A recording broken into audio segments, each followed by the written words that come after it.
طول 3 روز است که پایتخت مملکت شهر دوشنبه از کنفرانس سیوم بین المللی اوید به 10 ساله بین المللی عمل او برای رشد استوار برای سالهای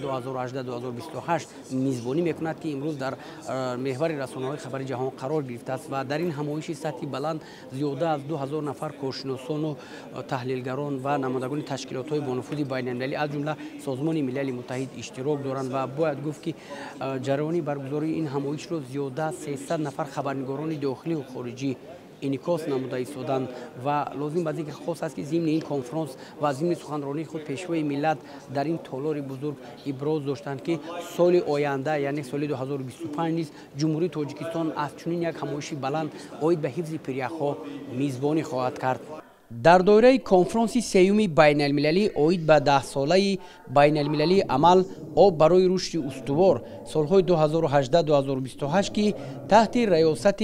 اساسگزار صلح و وحدت ملی پیشوای ملت پرزیدنت جمهوری تاجیکستان محترم امامعلی رحمان که دیروز آغاز گردیده بود 12 ایون جلسه پلنری کنفرانس مذکور با اشتراک معاون سروزیر جمهوری تاجیکستان سلیمان زیازاده به کار خود انجام داد. اشتراکداران جلسه پلنری مسئله های مربوط به آب و اقلیم، نقش جمهوری تاجیکستان در حل مسئله های مربوط به آب، توسعه همکاری منطقوی و بین المللی در سمت کاهش دادن پیامدهای مربوط به آب و اقلیم، نقش کنفرانس سیوم بین المللی اوید به 10 ساله بین المللی عمل او برای رشد استوار سالهای 2018-2028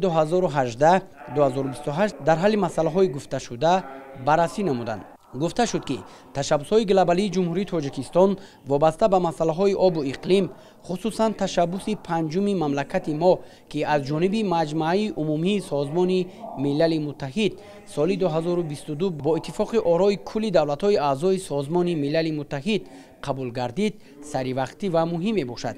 زیرا در اساس قبول قطعنامه مذکور سال 2025 سال بین المللی حفظ پریخ‌ها و 21 مارس روزی بین المللی حفظ پریخ‌ها اعلام گردید. اینچنین در اساس این قطعنامه فوند حفظ پریخ‌ها تأسیس داده شد که تاجیکستان اولین شده در صورت حساب این فوند سهم خود را گذاشت. اشتراکداران پلنری بر آن اندیشه‌اند که برگزاری کنفرانس سیوم بین المللی اوید به 10 ساله بین المللی عمل آب برای رشد استوار سالهای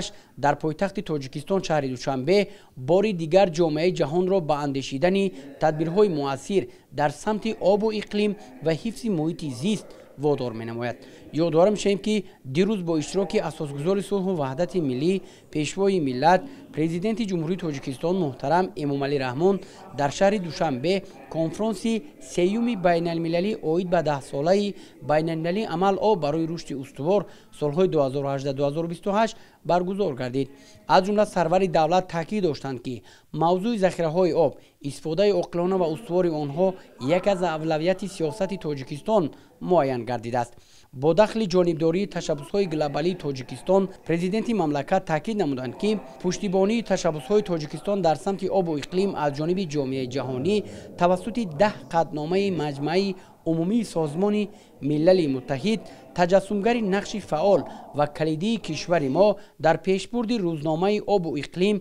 در سطح بین المللی می باشد.